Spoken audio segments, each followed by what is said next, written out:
I mean, they're naturally going to become more simpy and more beta because their highest goal is sexual gratification. And so they're going to be more submissive to a woman if that opportunity means that they can have sexual gratification. 1,000%. Yeah, no, I mean, I just see the shift and I know the shift. So going back to what you said before, like as far as dating goes, like I wasn't getting satisfied by men, you know, emotionally or physically anymore outside of the industry. And I was like, I'm tired of, you know, hoping that I get that spark when I go meet up with a guy rather than just like getting booked with a really hot guy and like possibly having that chemistry and possibly like we're both in the industry, we both get each other and we both, you know, like can grow something together or not. Like, sorry. You had something? You were raising your hand? Because I think a lot of the Wait, can you just like straighten your mic a little bit so it's just like kind of facing? Yeah. I feel like a lot of the fault is trying to be placed on the women who are in the industry.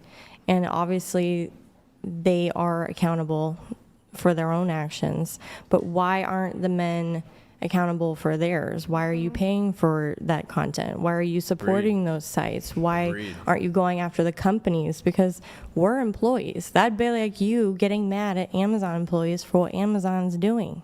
Well, hold on. With your OF, you guys are independent contractors. Yeah.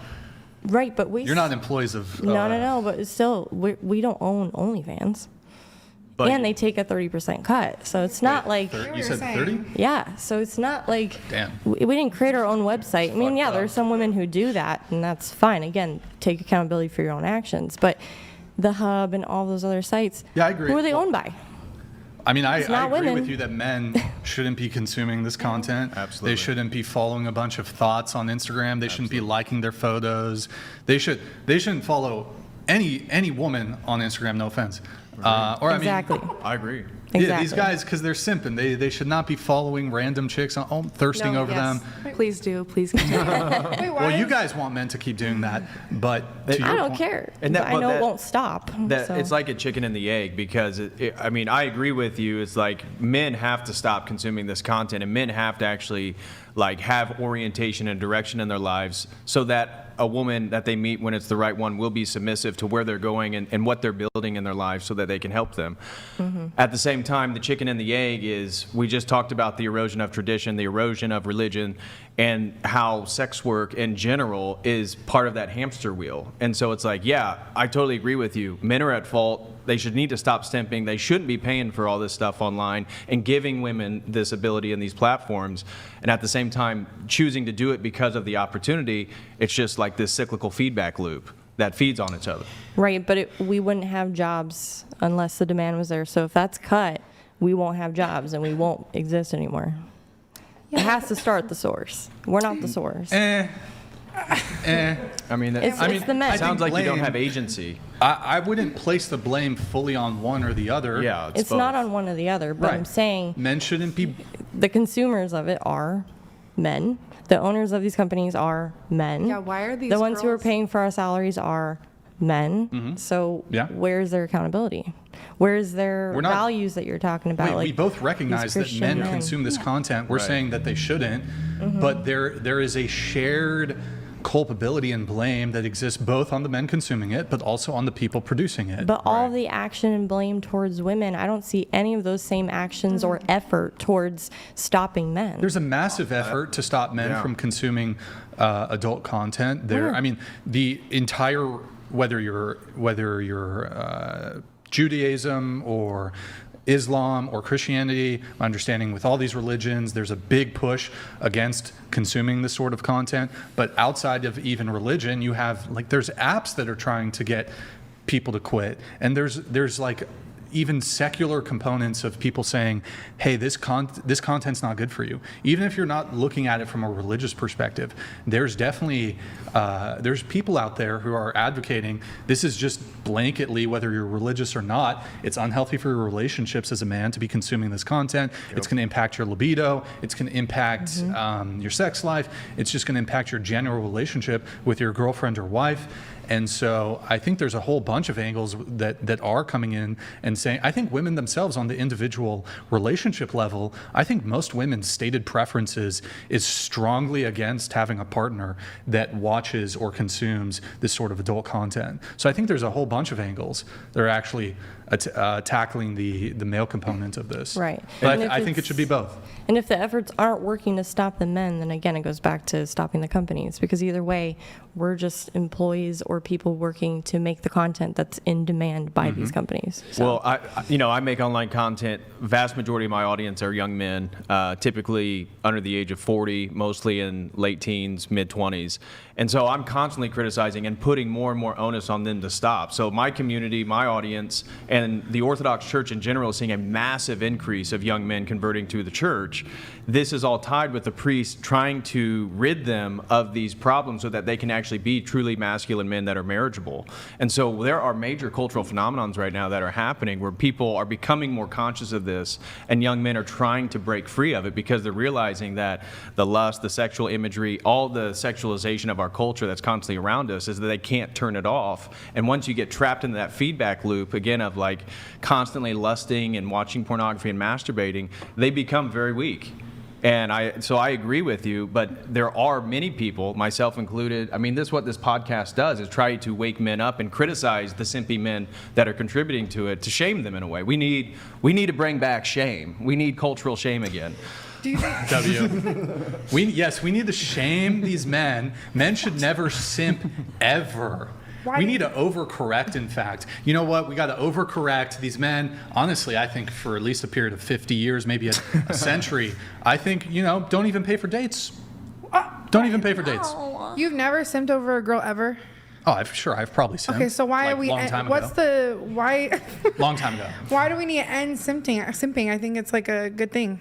Like, I feel like it's like a I mean, fun, I'm exaggerating no, a like, I little feel like bit, there's but- levels of everything, right? Like, being a simp, there could be an extreme level of being a simp, right? But I feel like even the corn thing, like you were saying. Let me think about my thoughts before I go off. But why do you think it's a bad thing to be a simp? Like, why do you think that? Well, I think the whole simp thing is you basically have these guys doing way too much, being way too extra for women who are like vaguely interested or not even interested at all. I think it's fine to be a provider for a woman when there's like some degree of established relationship, but you'll have guys who are simping over women who like those men are invisible to that woman. And the other thing is like if a woman is sexually involved with another man, I know a lot of people move this way, maybe at this table, I don't know. But like, you can't be doing the traditional thing or simping for a girl who, like in your case, you said you were out at a club or something, and you were on a date with a guy, and the guy who you fucked, a different guy who you fucked the night before, he walked over, I don't know if he said it to you or the dude, and he said something about like, enjoy my seed inside your girl. I'm sorry, we can't be simping for women who are sexually involved with other men. I think, but my other baseline, my other threshold is you can't be simping for a girl who's even romantically involved with another guy.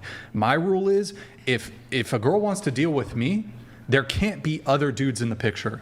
She has to give me her undivided romantic and sexual attention as quickly as possible. And we know, well, if she's involved, just to be clear, if she's even sexually involved with another dude, I don't want anything with her. Why are you laughing? Chill out, Chloe. Damn, she's chill out. Why are you sitting like that? That shit's crazy, son. Chill out, Chloe. So anyways, hold on. But anyways, chill out, Chloe. So anyways, look. He's simping right now. I'm not. What the fuck? I'm just saying, a lot of women, they're dealing with multiple dudes. You can't be doing anything with a girl. You can't even hold a girl's hand if she's dealing with another dude. Guys are dealing with a bunch That's of. what I was about to say, Are you it's kidding? both ways. It goes both ways. Listen, I don't- I was raised a certain way, right? And this is like my brain. My brain is, Tell us about your brain. traditioned to like, or whatever, conditioned to believe a certain thing, right? Yeah. But I'm trying to break away from that because Break that shit. it's not making sense in today's age, right? Like, girls don't get out of high school and be like, oh, you can join college, you can go in the military, or like you can go do corn, right? Like no one says that. Like no one says like you could go do OnlyFans. Girls, literally like stripping. I don't know if I can I say that? That's fine, Sorry. yeah. Like girls don't even do that anymore. It's like just immediately to OF. And like, do I 100% agree with that? No. But at the same time, like, it's making us a lot of money. And how are we making that money? The men. Like that, and the women, everyone, all the consumers, Right. and they're all buying that. So- and guys have a bunch of girls, and girls have a bunch of guys, and I'm it's not- just a lying age, and not to what we're doing. We're all lying. We to have each to other. reject that shit. We have to embrace masculinity Oh my and God. reject modernity. We have to reject that categorically. Promiscuity in men and women is bad. We need a return to masculinity. We need a return to femininity. And we're not going to have that when people are fucking a bunch of people. I'm saying this. If I'm going on a date with a girl and she's dating 3 other dudes, it's a wrap. I don't want anything to do with her. So when it comes to simping, right? Again, I think you should be head over heels for your girl. Right. But you can't be head over heels for some girl who's texting 20 other dudes and who's fucking 3 other dudes. If you're gonna be, have that love for a girl, or if you're gonna be providing or you're gonna be protecting, it has to be your girl exclusively. You can't deal with some chick who's fucking another dude. Point blank, period. Okay. Thank you.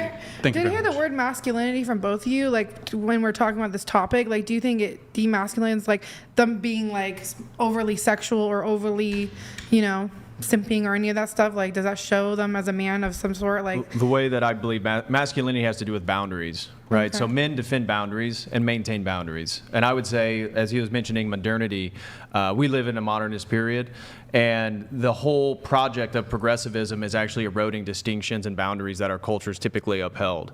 And so that, by its nature, actually feminizes our culture and feminizes the men within it. I mean, when men go to battle in history, they're defending a boundary. It could be a territory, it could be their tribe, could be their women and their children. But that's what men are called to. Masculinity is about maintaining boundaries in a metaphysical sense, right? It can mean a lot of different things.